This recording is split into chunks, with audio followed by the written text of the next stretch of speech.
என்கிற இந்த நிகழ்ச்சிக்கு ஆண்டவராகிய இயேசு கிறிஸ்துவின் நாமத்தினாலே உங்கள் அனைவரையும் அன்புடன் வாழ்த்தி வரவேற்கிறோம். கர்த்தர் நல்லவர், அவருடைய கிருபை உங்கள் அனைவர் மேலும் என்றென்றும் இருப்பதாக.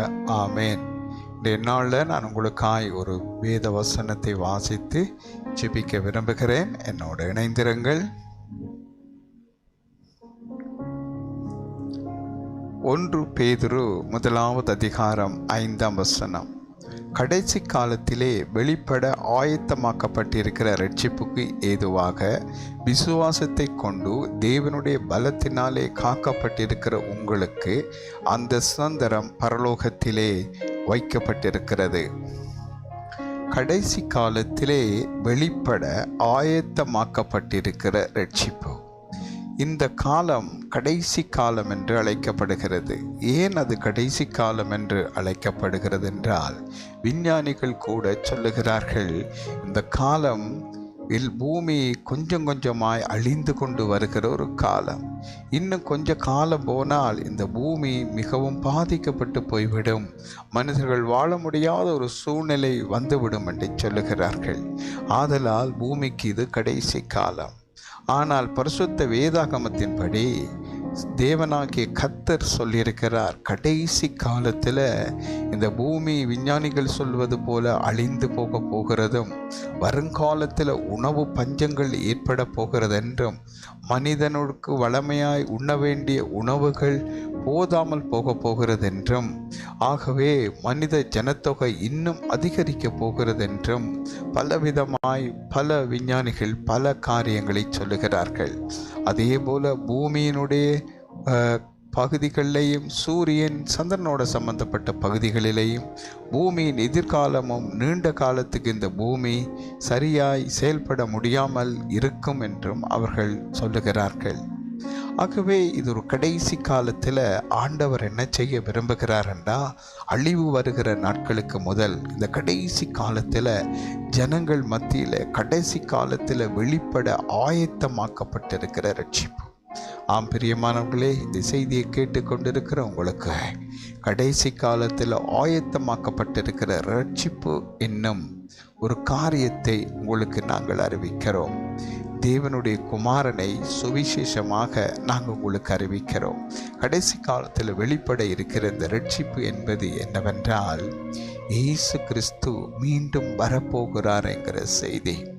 இந்த பூமியிலே 2000 வருடங்களுக்கு முதல் ஆண்டவராகிய இயேசு கிறிஸ்து வந்து இந்த உலகத்தில் இருக்கிற வாழ்ந்த எல்லா மக்களுடைய பாவங்களை, சாபங்கள், வியாதிகள், துக்கங்கள், பிரச்சனைகள் எல்லாவற்றையும் அவர் தன்னுடைய சரீரத்திலே ஏற்றி சிலுவை மேலே சுமந்து தீர்த்து அவர் மரித்து அடக்க பண்ணப்பட்டு மீண்டும் 3ஆம் நாள் மரணத்தை ஜெயித்து உயிரோடு எழுந்தார். இந்த உயிரோடு எழுந்த இயேசு இன்றைக்கும் உயிரோடு இருக்கிறார்.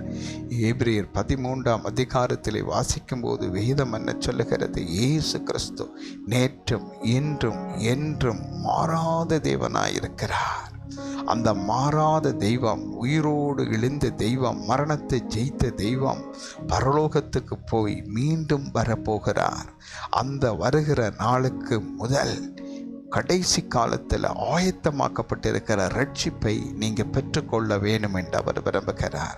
அது என்ன ஆயத்தமாக்கப்பட்ட இரட்சிப்பு என்றால், இயேசு உங்களுடைய பாவங்களையும் சாபங்களையும் வியாதிகளையும் தன் சரீரத்தில் ஏற்று அவர் சிலுவை மேலே சுமந்து தீர்த்தார். ஆதலால் நீங்கள் உங்களுடைய பாவங்களை சுமக்க தேவையில்லை. உங்களுடைய பாவங்களுக்கு நீங்கள் தண்டனையை பெற்றுக்கொள்ள தேவையில்லை. இயேசு அதற்கான கிரயத்தை செலுத்திவிட்டார். சர்வ லோகத்தின் பாவத்தை நிவர்த்தி செய்கிற கிருபாதார பலி இயேசுதான். ஆட்டை கொடுப்பதினாலோ கோழியை கொடுப்பதினாலோ பாவம் நிவர்த்தியாவதில்லை. இயேசு கிறிஸ்துவினுடைய இரத்தமே நிவர்த்தியாக்கும். இரத்தம் சிந்தப்படுதல் இல்லாமல் பாவ மன்னிப்பு இல்லை என்று வேதம் சொல்லுகிறது. ஆதலால் இயேசு கிறிஸ்து சிலுவையிலே உங்களுக்காக தன்னுடைய இரத்தத்தை சிந்தினார் என்று வாசிக்கிறோம். சிலுவையிலே சிந்தப்பட்ட அந்த இரத்தத்தை குறித்து வேதம் சொல்லுகிறது, இயேசு கிறிஸ்துவின் இரத்தம் சகல பாவங்களை நீக்கி நம்மை சுத்திகரிக்கும் என்று. இயேசு கிறிஸ்துவின் இரத்தம் உங்களை நீதிமானாக்கும் என்று சொல்லுகிறது. இயேசு கிறிஸ்துவின் இரத்தம் தேவனுக்கு முன்பாய் உங்களை அவருடைய பிள்ளைகளாய் நிறுத்த வல்லமுள்ள இரத்தமாக இருக்கிறது. இயேசுவின் இரத்தம் மரித்தாலும் உங்களை உயிரோடு எழுப்புகிற வல்லமை உள்ளதாக இருக்கிறது. இயேசுவின் இரத்தம் நித்திய ஜீவனை தருகிற இரத்தமாக இருக்கிறது. நீங்கள் எப்பேற்பட்ட பாவத்தை செய்திருந்தாலும், எப்பேற்பட்ட பாவியாய் இருந்தாலும், இயேசுவே என் பாவங்களை மன்னியும் என்று கேட்கும்போது அந்த சிலுவையில் அவர் சிந்தின இரத்தம் உங்களுடைய பாவங்கள் அற உங்களை சுத்திகரிப்பது எவ்வளவு நிச்சயம். ஆகவே இந்த இயேசு கிறிஸ்துவனுடைய இரத்தம் கடைசி காலத்திலே வெளிப்படுகிறது. ஆயத்தமாக்கப்பட்ட ரட்சிப்புக்குள்ள உங்களை கொண்டு வர வேணும். ரட்சிப்பு என்பது அழிவில் இருந்து மீட்கப்படுவது, ஒரு ஆபத்திலிருந்து மீட்கப்படுவது கொப்பான ஒரு வார்த்தை. அதுதான் ரட்சிப்பு, மீட்பு என்கிற சொற்பிரயோகங்கள். ஆகவே இயேசு கிறிஸ்துவுடைய ரட்சிப்பு என்பது இயேசு இந்த பூமியில் சிந்தின இரத்தத்தை விசுவாசிக்கிறவர்கள், இயேசு சிலுவையில் பட்ட பாடுகளை விசுவாசிக்கிறவர்கள், இயேசு எனக்காகவே மரித்தார், எனக்காகவே இரத்தம் சித்தினார் என்று யாரெல்லாம் நம்புகிறாங்களோ அவங்க ஒவ்வொருவரும் இயேசு கிறிஸ்துவை சொந்த தெய்வமாக ஏற்றுக்கொண்டவர்கள், ஏற்றுக்கொள்ள வேண்டியவர்கள். அவர்களுக்குள்ளே இயேசு போகிறார், அவங்களுடைய இருதயங்களில் அவர் வாசம் செய்கிறார். இயேசுவை யாரெல்லாம் சொந்த தெய்வமாக ஏற்றுக்கொள்ளுகிறார்களோ, இயேசுவின் இரத்தத்தினால் யாரெல்லாம் கழுவப்படுகிறார்களோ அவர்களெல்லாம் கடைசி காலத்தில் ஆயத்தமாக்கப்பட்டிருக்கிற அந்த ரட்சிப்பை பெற்றுக்கொள்ளுகிறார்கள். இந்த ரட்சிப்பை பெற்றுக்கொள்ளாத எந்த மனுஷனும் எந்த மனுஷியும் இயேசுவுடைய வருகையில் எடுத்துக்கொள்ளப்பட முடியாது. ஆதலால் பிரியமானவர்களே, இந்த ரட்சிப்பை குறித்து அறிந்து கொள்ளுங்கள். இயேசு கொடுக்கிறார் அதை. இயேசு உங்களை நேசிக்கிறார். கடைசி காலம் அழிய போகிற இந்த உலகத்திலிருந்து தப்பும்படியான காரியம் இன்றைய நாட்களிலே விஞ்ஞானிகள் பேசிக்கொள்ளுகிறார்கள். செய்திகளிலே நீங்கள் படித்திருப்பீர்கள். என்ன சொல்லுகிறார்கள்? இந்த பூமியில் இருந்து ஒரு குறிப்பிட்ட கொஞ்சம் மக்களையாவது கொண்டு போய் வானத்தில், செவ்வாயில் அல்லது சந்திரனில் குடியேற்ற வேண்டும். பூமி அழிந்து போனால் மனுக்குலத்தில் யாரும் இல்லாமல் போய்விடுவார்கள். ஆதலால் ஒரு கூட்ட ஜனத்தையாவது தப்ப வைக்க வேணும் என்று சொல்லி அமெரிக்காவில் இருக்கிற ஒரு இளம் விஞ்ஞானி மனிதர்களை ஆயத்தப்படுத்தி பணத்தை செலவழித்து விண்கலங்களை ஆயத்தப்படுத்தி கொண்டிருக்கிற செய்திகளை அறிகிறோம். எல்லாருக்குள்ளேயும் உலகம் தாக்குப்பிடிக்காமல் அழிந்து போகிறது என்ற ஒரு சூழ்நிலை வருகிறதை பார்க்கிறோம்.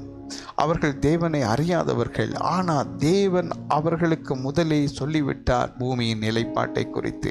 அதனால் இந்த கடைசி காலத்தில் வெளிப்பட ஆயத்தமாக இருக்கிற இந்த ரட்சிப்பை நீங்கள் பெற்றுக்கொள்ளுங்கள். ரட்சிப்பை பெற்றுக்கொள்வது என்பது இயேசுவை உங்களோட உள்ளத்திலே சொந்த தெய்வமாக ஏற்றுக்கொள்வது. அது ஒன்றை இந்த கடைசி காலத்தில் உங்களை ரட்சித்து கொள்ளும். அந்த இயேசு ஒருவரே உங்களை கடைசி காலத்தில் ஆபத்துக்களில் இருந்து, அழிவுகளில் இருந்து உங்களை மீட்டு கொள்ளக்கூடிய ஒரே மீட்பெரும் இரட்சகரமாய் இருக்கிறார். அதனால் இந்த இயேசு உங்களை நேசிக்கிறார், உங்களை அன்பாய் இருக்கிறார். உங்களுக்காய் தன் ஜீவனையே கொடுத்தவர் தேவன் தம்முடைய சொந்த குமாரனாகிய இயேசுவை உங்களுக்காக தந்திருக்கிறார். அதை நீங்கள் கிறிஸ்துவை பற்றிய உபதேசம் கிட்டுப்பொருளுக்கு பைத்தியமாக இருக்கிறது, ரட்சிக்கப்படுறவர்களுக்கோ தேவ பலனாய் இருக்கிறது என்று வேதம் சொல்லுகிறது. சிலுவையில் அறையப்பட்ட கிறிஸ்துவை பிரசங்கிக்கிறோம். அவர் ஜூதருக்கு இடரலாயும் கிரேக்கருக்கு பைத்தியமாயும் இருக்கிறார் என்ற மாதிரி இராதபடி இந்த இயேசுவை ரட்சிக்கப்படுறவர்களுக்கு பலனாய் இருக்கிறார். அதனால் இந்த பெரிய மீட்பிலிருந்து நீங்கள் தப்பி போய்விடாதபடி அந்த மீட்புக்குள்ள சேர்ந்து கொள்ளுங்கள். அதனால் நான் உங்களை காய்ச்சி வைக்க போகிறேன். என்னோடு இணைந்து நீங்களும் செபியுங்கள். இயேசுவால் மீட்கப்படுங்கள். பிதாவை உம்முடைய குமாரன் இயேசுவின் நாமத்தில் செபிக்கிறோம். ஆண்டவரே, கடைசி காலத்தில் ஆண்டவரை வெளிப்பட ஆயத்தமாக்கப்பட்டிருக்கிற இந்த ரட்சிப்பை, இந்த செய்தியை கேட்டு உம்முடைய பிள்ளைகள் பெற்றுக்கொள்ள வேண்டும் என்று செபிக்கிறேன். யாரெல்லாம் என்னோடு இணைந்து இயேசுவை எனக்குள்ளே வாரும், என் பாவங்களை மன்னியும், என்னை ரட்சித்து கொள்ளும், என்னை ஆண்டவரே இந்த கடைசி காலத்தில் வெளிப்பட ஆயத்தமாக்கப்பட்டிருக்கிற ரட்சிப்பில் என்னையும் எடுத்துக்கொள்ளும், சேர்த்து கொள்ளும் என்று ஜெபிக்கிறார்களோ ஆண்டவரே, அவர்கள் ஒவ்வொருடைய ஜெபங்களையும் கேட்டு அவர்களுக்கு நித்திய ஜீவனை நீங்கள் கொடுக்கும்படியாய் ஜெபிக்கிறோம். இயேசுவின் நாமத்தில் நன்றி சொல்லி ஜெபிக்கிறோம் பிதாவே, ஆமேன். ஆம் பிரியமானவர்களே, கவலைப்படாதிருங்கள். கடைசி காலத்தில் வெளிப்பட ஆயத்தமாக்கப்பட்டிருக்கிற ரட்சிப்பில் நீங்களும் ஒரு பங்குதாரர்களாய் மாறும்படி இயேசுவை உங்களோட உள்ளத்திலே சொந்த தெய்வமாய் ஏற்றுக்கொண்டிருக்கிறீங்க. ஆதலால் கலங்காதிருங்கள். ஆமென். எளியோனை கண்ணோக்கி பார்த்தீரையா, பெயர் சொல்லி என்னை அழைத்தீரையா. உம்மை விட்டு எங்கோ நான் சென்ற போதும்